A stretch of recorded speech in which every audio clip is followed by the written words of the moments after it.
साया, हवेली का अभिशाप, भाग 2। तस्वीरों का जाल। आर्यन का कैमरा जब फर्श पर गिरा तो उसकी फ्लैशलाइट बार बार अपने आप जलने और बुझने लगी। हर फ्लैश के साथ कमरे का नजारा बदल जाता। पहली चमक, कमरा खाली था। दूसरी चमक, दीवारें खून से लथपथ दिखीं। तीसरी चमक, वो बच्ची आर्यन के बिल्कुल सीने से चिपकी खड़ी थी। उसका चेहरा अब पूरी तरह सड़ चुका था। आर्यन ने घबराकर दरवाजा पीटना शुरू किया, लेकिन लकड़ी का वो पुराना दरवाजा जैसे लोहे की दीवार बन चुका था।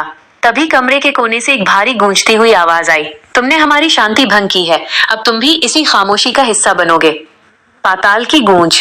अचानक फर्श धंसने लगा और आर्यन नीचे के तहखाने बेसमेंट में जा गिरा। वहां का तापमान जमने की हद तक ठंडा था। टॉर्च की मध्यम रोशनी में उसने देखा कि वहां दर्जनों पुरानी कब्रें बनी थीं और हर कब्र पर एक तस्वीर लगी थी। हैरानी की बात यह थी कि उन तस्वीरों में से कुछ चेहरे आर्यन को जाने पहचाने लगे।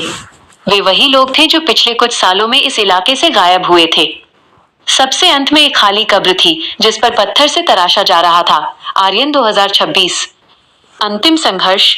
आर्यन को समझ आ गया कि ये कोई साधारण भूतिया घर नहीं, बल्कि एक रूहों का जाल है। उसने अपने बैग से माचिस निकाली। उसे याद आया कि गांव के बुजुर्ग ने कहा था कि अशुद्ध आत्माएं रोशनी और आग से डरती हैं।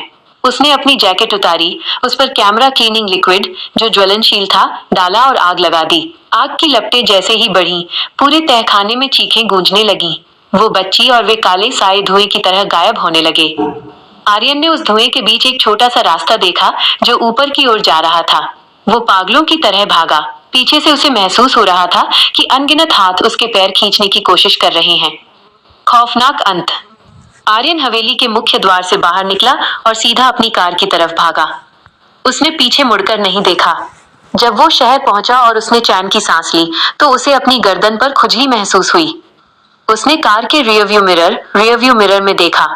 उसके गले पर उंगलियों के काले निशान थे, जैसे किसी ने उसे कसकर पकड़ा हो। लेकिन सबसे डरावनी बात यह थी कि जब उसने अपनी कार की पिछली सीट पर नजर डाली, वहां उसका कैमरा रखा था। वही कैमरा जिसे वो हवेली के तहखाने में छोड़ आया था। कैमरे की स्क्रीन अपने आप चालू हुई और उस पर एक नया वीडियो प्ले होने लगा जिसमें आर्यन सो रहा था और वही सफेद फ्रॉक वाली बच्ची उसके ठीक पीछे बैठी मुस्कुरा रही थी।